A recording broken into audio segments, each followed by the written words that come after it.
Olá, queridos. Meu nome é Heraldo Gabri, eu sou pastor das Assembleias de Deus do Ministério de Madureira. Moro na cidade de Santo Antônio de Pádua, no estado do Rio de Janeiro. Esse é o nosso canal Aos Confins da Terra. Estamos tratando nessa série de filmagens, de vídeos, acerca do livro de Apocalipse. Chegamos hoje ao capítulo de número 9, por ocasião da quinta e da sexta trombeta. Só que antes de gravar o vídeo, eu preciso pedir a você que ainda não é inscrito em nosso canal, que por gentileza faça a sua inscrição, assista ao vídeo. Caso goste, deixe o seu like, o seu joinha. Compartilhe esse vídeo com o maior número possível de pessoas do seu círculo de amizade, do seu convívio, da sua igreja, do seu trabalho. Ajude-nos a levar a palavra do Senhor até os confins da terra. Compartilhe esse vídeo, acione o sininho para receber os nossos vídeos, toda segunda, quarta e sexta-feira. Muito bem, vamos ao vídeo de hoje. Queridos, nós falamos até segunda-feira acerca do capítulo 8 e nós vimos que falamos sobre 4 trombetas.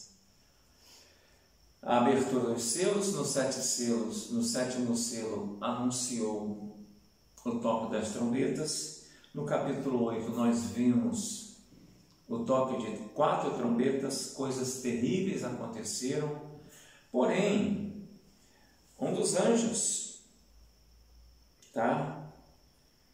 o 4º anjo, no capítulo 8, versículo 12 e 13, ele fecha o capítulo com as seguintes palavras: o 4º anjo tocou a trombeta e foi ferida a terça parte do sol, a terça parte da lua, a terça parte das estrelas, para que a terça parte deles se escurecesse e a terça parte do dia não brilhasse, e semelhantemente à noite.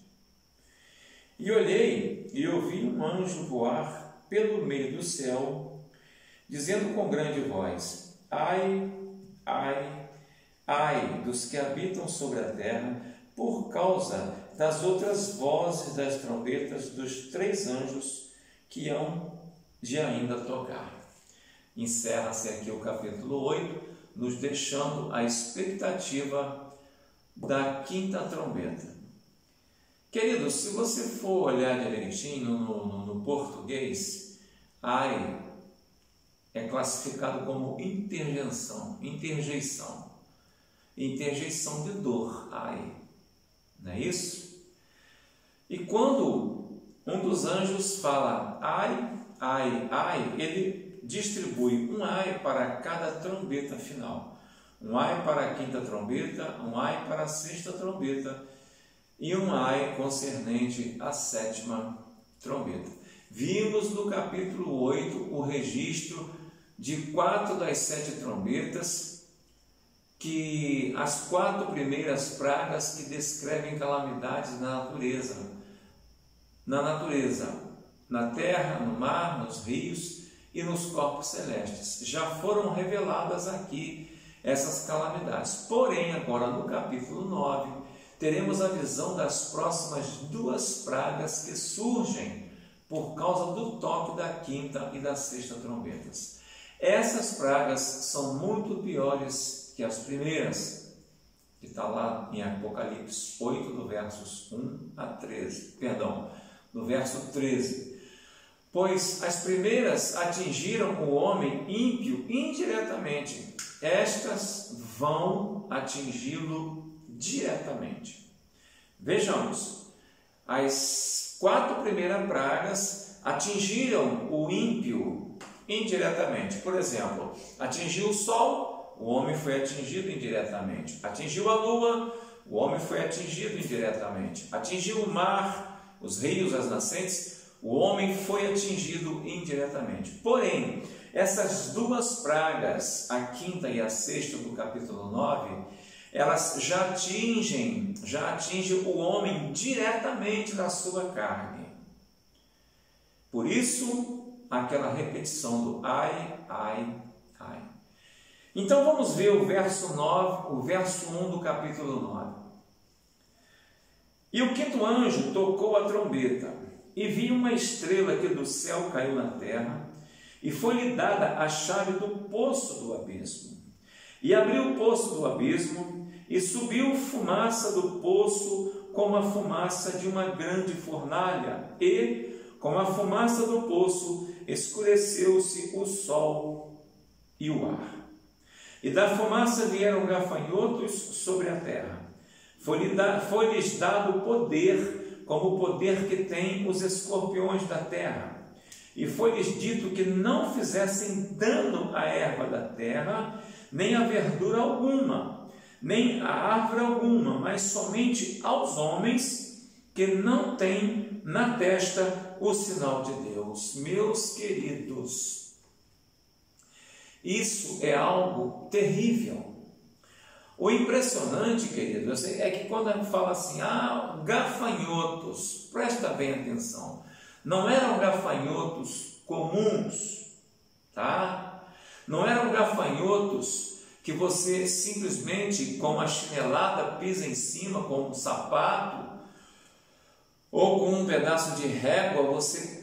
Não eram gafanhotos comuns, esses gafanhotos eram especiais. Eles tinham um tamanho descomunal.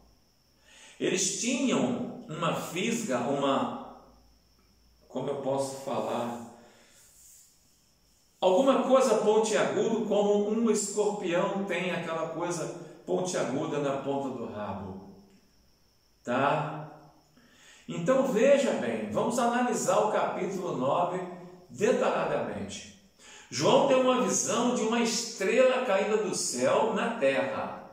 E essa estrela recebe essa chave do abismo. Quem é essa estrela? A partir do texto de Isaías capítulo 14, verso 12, a partir de Lucas 10, 17, 20, e João 12, 9, nós podemos identificá-la como o próprio Satanás. Apocalipse 9, 11. Ele foi expulso do céu. Seu nome aqui no versículo 11 é Destruidor. Veja bem, foi-lhe dada uma chave. O termo chave do Apocalipse significa autoridade. No antigo império, que o rei era Salomão, por exemplo, havia um ministro que portava todas as chaves de todas as portas, inclusive a chave do tesouro. Então ele tinha autoridade para abrir e fechar portas.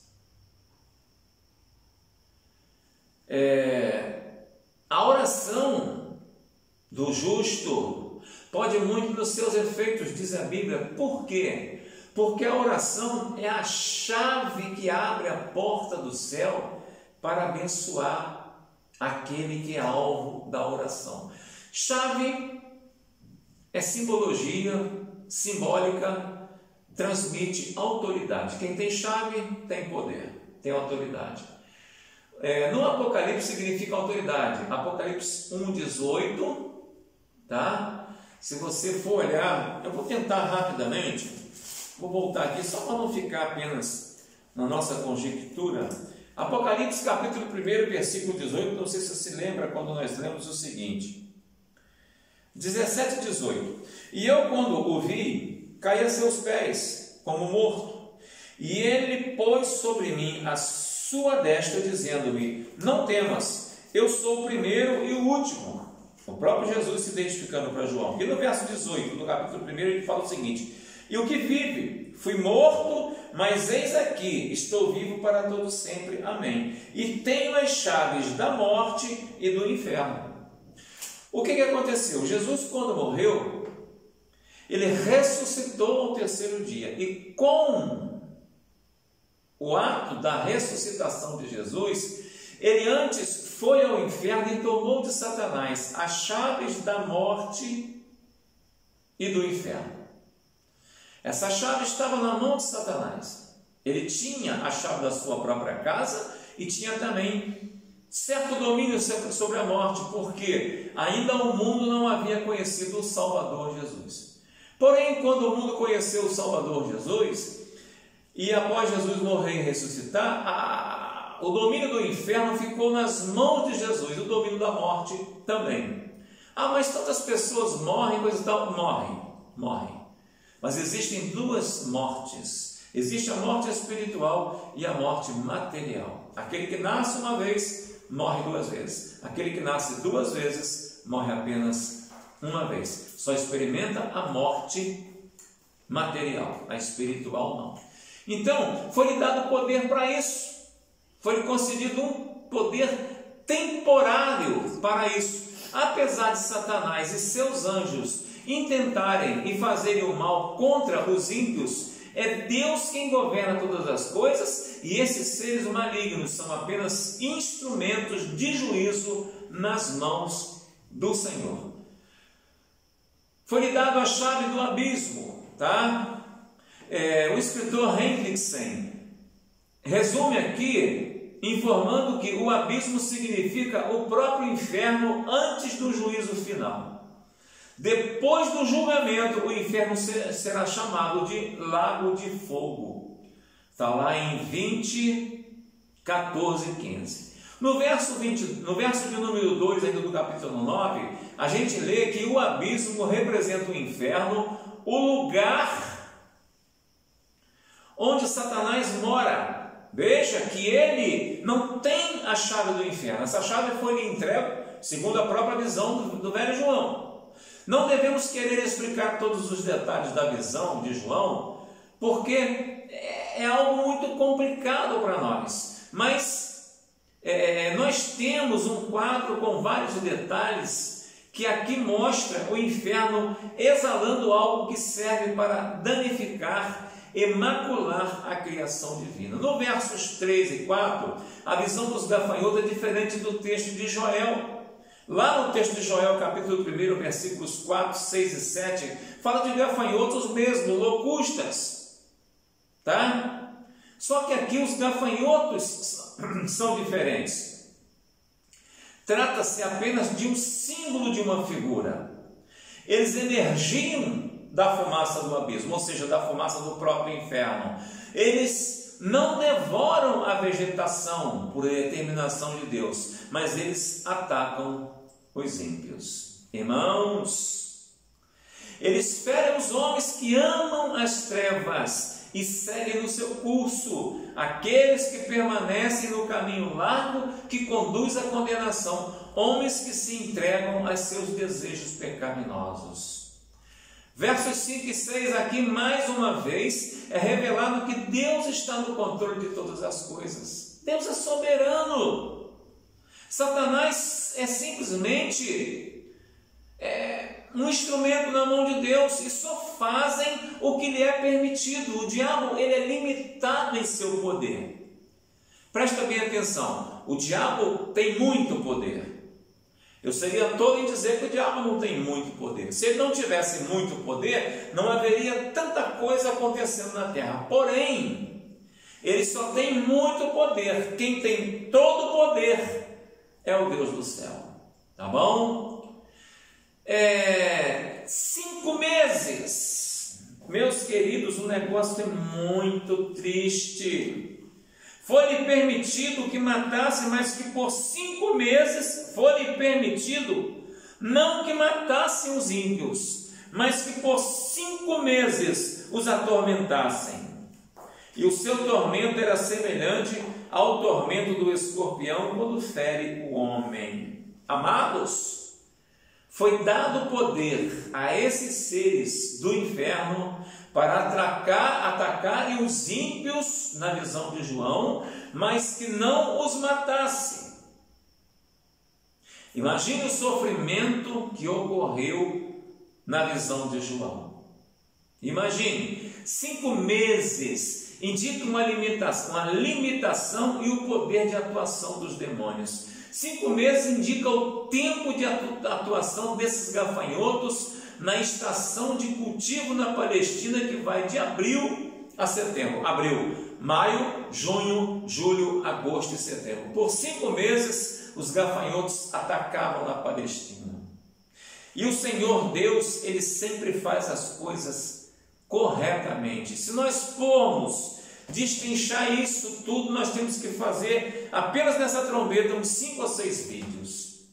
Em contraste ao sofrimento dos ímpios causado pela quinta trombeta, o povo de Deus, os seguidores de Cristo, têm o selo de Deus e estão seguros, Apocalipse 7. Eles sabem que mesmo a própria morte não poderá causar dano às suas vidas, pois morrer para o cristão é estar para sempre com o Senhor. Queridos, eu preciso parar aqui antes de começar o versículo 7 a 10. É muito complexo esse assunto. Esses sofrimentos não são nada ainda. Não são nada. Quero lembrar a você o que eu tenho lembrado todo o vídeo no final. Em breve, uma igreja será resgatada da terra. Será chamada a morar com Jesus e a participar das bodas do Cordeiro. Isso é inegável. Não adianta ninguém querer atrapalhar a marcha da igreja, a marcha de Deus, porque o que Deus prometeu, Ele cumpre. E Ele prometeu levar para morar com Ele, para estar com Ele, todo salvo, lavado e remido pelo sangue do Cordeiro. Mas só vai subir o que tiver o seu nome escrito no livro da vida. Eu creio nessa palavra. Você pode crer?